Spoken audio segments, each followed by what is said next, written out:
already know my phone's gonna tell me that I ran out of space. Start a YouTube without a camera, they said. It would be fun, they said. It's okay, it's gonna be fine. It's gonna be fine. If you're here, it's because you want that deep dive into my 2025 no buy list. Over 17 items came up for me that I am gonna go over into maybe too much detail with you, but that's why we're here, because we like the long form content. Now, I shared this over on the Clock app, but I did a 2024 no buy list, and I just felt like it made me a lot more intentional and cautious when I was shopping. And it actually, just writing it down alone made it so much easier when I did shop to be like, okay, I remember I wrote that down and this was my reasoning for writing that down. You know what? Maybe we need to think a little deeper about this purchase. Maybe we want to wait to save a little more money for this purchase, or maybe I already know I got a stockpile of it at home. Why am I buying more? So I think that's the whole intention. This whole trend of no buy lists has kind of come around, is people wanting to be more intentional with what they're buying, people not wanting to be super wasteful, and then also budgeting. It's just good for overall budgeting. So I've loved doing it last year. A lot of it really stuck with me. So I decided it's time to sit down, do another one for 2025. Number one was already mentioned over on the other app, but let's get into it. It's blankets. I talked about not wanting to buy any more duvets or any more throw blankets.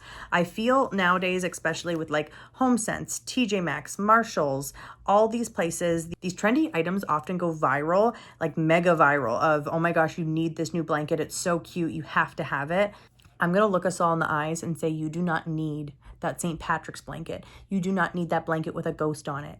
You do not need it. And these things sometimes run for like $50 a pop, $25 a pop, depending on where you're from watching me, but you don't need it. And most of this stuff, unless it's something you know you're going to use year round, you're actually just going to put it away in storage for 90% of the year. So I'm just going to be happy with what I already have, and we're not going to buy any more. Next, I think is going to surprise some people, especially my book lovers, but books and magazines I put down on my list because it is something I intentionally ask for birthday gifts. I feel books and magazines are reasonable gifts to ask of other people to buy you, and then it's something I don't need to focus on buying for myself. So I usually wait for birthdays, holidays to ask for that instead of buying them for myself. Next, and all my Bath and Body Works lovers are going to understand this, I'm not buying any hand soaps. You already stockpile them when the sales go on. So why are you buying more? Wait till you run out, or when the sales do happen, buy what you need for the year, but don't get excessive with it. We fall trapped to, oh my gosh, the semi-annual sales coming on. And then these companies intentionally build urgency so that you want to buy more. And then you end up having a stockpile in your closet that is just honestly never going to be gotten through. I understand some of us have our favorite scents and then we stockpile them. We need to be a little bit more cautious, and we really should just wait to buy stuff until we fully run out. Bath and Body Works, this one's for you. You're not going to get me this year. I've got my soaps already in the cupboard. We're not buying anymore. Next, we have low quality clothing. This one is actually kind of inspired from a friend. One time I went out with her, we went shopping, and I was looking for a nice jacket, and she was like, oh, what is that one made out of? And I was like, girl, what do you mean, what is it made out of? It's a cute jacket. Like, who cares what it's made out of? And she's like, no, because if it's higher in wool or higher in this, it's gonna last you longer. It's a better quality item than something that's polyester or what have you. And if you're gonna spend the money on it anyways, why don't you just, either spend a little bit more or look at the difference in pricing for something that has a better quality content? And I was like, girl, you're sharing way too much information right now. You need to slow it down. But she was so right. I ended up buying a jacket that had a higher wool content in it. It's going to last me longer. Because of that, I decided to go to a couple stores, look at what these jackets were made of. I was so surprised to see some just made totally of polyesters, nylons, and they were the same price as a wool jacket. So for me, I really want to think a little deeper when I'm looking at these pieces, and these are pieces that I want to last in my closet. Are they something that goes with a lot of things that I already own, especially because I've lost a significant amount of weight? If you're new here, I've lost over 110 pounds, and that's where my content kind of originally stemmed from. And with that has come buying a whole new wardrobe, just like completely starting from scratch. So I do thrift a lot, and I buy pieces that way when I can. And then sometimes I do buy new quality pieces here and there when I also can. Tying into this one is not buying clothing just because it's a good deal. That also goes for me with thrifting. I have to say, sometimes thrifting, you see something and you're like, I'm never going to find something like this again, or the price is just too good to turn down, but you don't really love the fit or you don't really love the quality of the item. So then ultimately what ends up happening is it falls back into that cycle of being brought into a thrift store, or you end up bringing it to a family member asking if they want it. Why did you just waste all that time and money when you just didn't love it to begin with? So for me, when I'm especially thrift shopping, purchasing clothes, I want it to be the right fit. I wanted something that's going to go with other items in my closet where I can wear it multiple ways.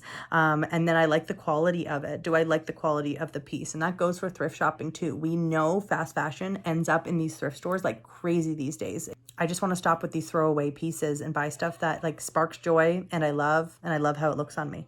Next is notebooks. I shared this on my other page. This one made the top 6 list, but I got this for Christmas. It's a Rocket book. Essentially, the pens that come with the Rocket book are erasable, and you can also erase the entire page by using just microfiber and water. It's incredible. If you're interested and you want to look at this one, I did link this one with my links in my bio. I absolutely love this like mauve purple color of this book. I use it for work, and then there's so many pages in this one, I use it for personal items too. It's just been so handy. I wanted to stop going through a bunch of notebooks and just have something that I'm not constantly tearing the pages out of because the page isn't useful anymore. I can just start with a blank slate. The cool thing about Rocket Books too is you can scan the pages into their app and it will either upload it to whatever server you want, and maybe you are with Google, maybe you're with iCloud. It'll upload it to the server and keep it as a PDF or as a copy for you. So you don't, again, have to keep ripping out the pages.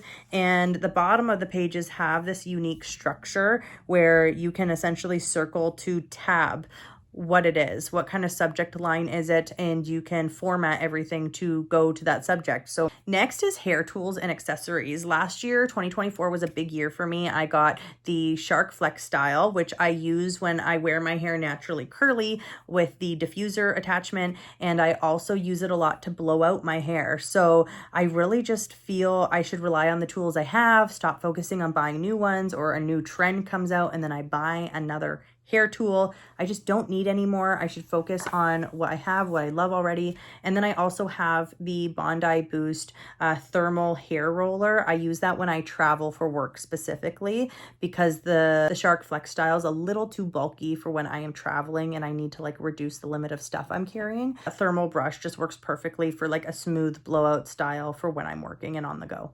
No more hair tools, and hair tools are so expensive nowadays too to get like good quality hair tools. So we're not doing that this year. Next, last year in 2024, I really got into baking and cooking, and it's really carried on into this year. So I have on my list here low quality kitchen utensils. Specifically, I'm thinking of like silicone items. I find that I misuse them in high heat a lot, and then they end up cracking or falling apart. And in general, wood utensils and metal utensils just go a lot further. So yeah, I just want to focus on those more this year than continuously buying these utensils that end up just breaking down over time.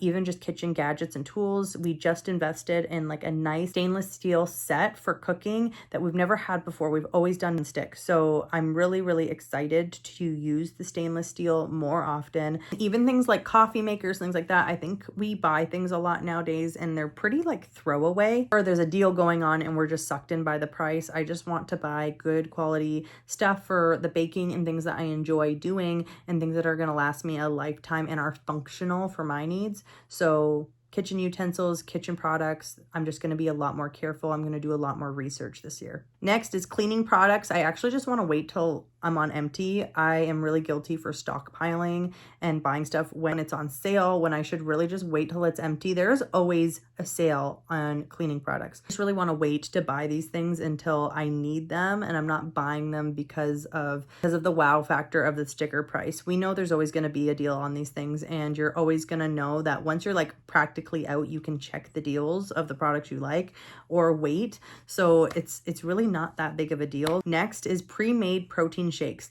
2024, I actually got really, really good. This is not going to be a hard one for me because I moved away from pre-made protein shakes. They were something I used a lot early on in my weight loss and bariatric journey. I really relied on them. And I think for someone who's new to that journey and is just starting, pre-made shakes are an easy way that is uncomplicated, and there's lots of great options on the market. I do think, though, I am now going to start focusing on solely sticking to my powdered versions. I love so many brands. I use BioX a lot. I also use Magnum Quattro. They are great protein brands that are powder, and I prefer it, to be honest. So I'm going to stick with that and just commit myself to avoiding those pre-made shakes instead of buying them, because honestly, I just like my powders better. Next, I expect all of y'all to keep me accountable for this one, but it's makeup, not buying it unless I'm on empty. I don't need any more than what I have. I have everything I need in terms of eyeshadows.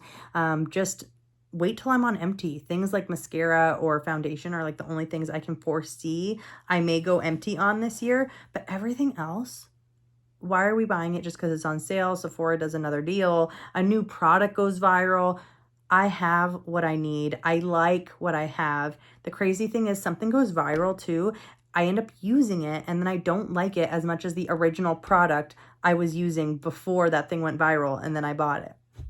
Does that happen to anybody else where you buy something and you do it solely off of the fact that it's this new shiny product, you have to have it, and then you realize that you still just love what you were using before. What you were using before was perfectly good and you prefer it. I think we fall trapped to that a lot, especially because like the clock app, like those things just go so fast and are thrown at us all the time, new products. I just want to stick to what I need, stick to what works, and not just constantly going for the new shiny thing. Next, this is a big one, is no more reusable cups and tumblers. I have so many of them already for making my protein coffees and my iced coffees at home. I do not need any more. I have travel ones. I have ones that are good for just around the house. I don't know why I keep adding stuff to my home. I do not have the storage space for it, frankly. So we either need to purge what we have or we need to just stop buying more tumblers. I know if you follow me from the bariatric side of things, you may need to hear this one too. You don't need any more tumblers. Dust out everyone you have. Maybe you should get rid of some that you don't like or don't spark joy if you want to replace them, but stop continuously buying them. The purpose of these reusable things is that we get multiple uses out of them and we're not just using them for one-offs. So for me, no more tumblers this year. I'm happy with what I have. I need to continue using what I have. My money could be better off spent elsewhere. On my list is vinyl records. I haven't really shared much on here, but I do have a little bit of a vinyl record collection and I do like listening to them when I'm cleaning the house and things like that. And I've just over time thrifted them, to be honest. They've just been really cool finds, but I've decided that I need to maybe dial that back. My father-in-law has a huge collection that slowly he's okay with me inheriting some of them. And then also I have friends that sometimes gift them to me or they find one when they're thrifting. For me, I'm just like, that's not going to be a focus or something I'm seeking out. If I make any exception to that is I'd really love to have a classic Christmas vinyl. I don't have any. So if I saw one that really piqued my interest and was in really good shape, I may break that rule just for that. But otherwise, no vinyl records. Guys, we're on the last two, but this one is hobbies you cannot commit to. I think my fellow people who have ADHD or have that chronic issue of thinking you're going to be good at everything you do, start new hobbies and eventually fail at them or aren't as good at them as we thought. Usually we didn't give them a proper chance and then we've totally bailed on it. So for me, I have a few hobbies that I've started and did not finish. So right here it says, focus on what you have. Focus back on my crocheting. I have everything to do it. I have every hook size and I have not done it. So that's a goal for me this year. Stick to the hobbies I have. One of those hobbies also being this, YouTube, doing TikTok. I just want to focus on the things that I love to do and bring me joy, and then also hone in on those crafts rather than jumping onto the new shiny thing. I know all of us are up late at night sometimes and we're just on Amazon and then we decide, oh, I think I'd be really good at this thing I saw once on TikTok, and then you buy everything for it and then it ends up sitting in a drawer somewhere for 6 months when you realize that you're not immediately good at it. And last one on my list is sunglasses. I have 2 perfectly good pair of Ray-Bans that I've gifted myself over the years. They are in perfectly good shape. Sometimes though, I get sucked in and I buy another pair of sunglasses, but those 2 are my favorite. I love the shape. There's nothing wrong with them as long as I take care of them. So I need to buy no more sunglasses. Or also, and with sunglasses, these trends happen where you want a new shape, but maybe the brand you like you can't commit to, or maybe the brand you like typically doesn't even carry it in that style or shape. That's just going to be a snooze you lose. I don't care what goes viral this year. No more sunglasses. You already know what looks good on you. You already have pieces that you like. Stop buying more sunglasses. Also, they're an investment sometimes, so stop buying them. You've already got the investment. Use what you have. But I do hope this has inspired some of you to sit down, be intentional about your purchases and where you're spending your hard-earned money this year. Think about it, write it down. And for me anyways, writing it down, next time I go to store, it just really pops back into my head as, oh, maybe I need to think twice about that. So I hope this has inspired some of you to do the same, or maybe I'm doing it enough for all of us. So this is what I plan to commit to for the year and to be more intentional about this year in 2025. And I'll see you guys in the next one.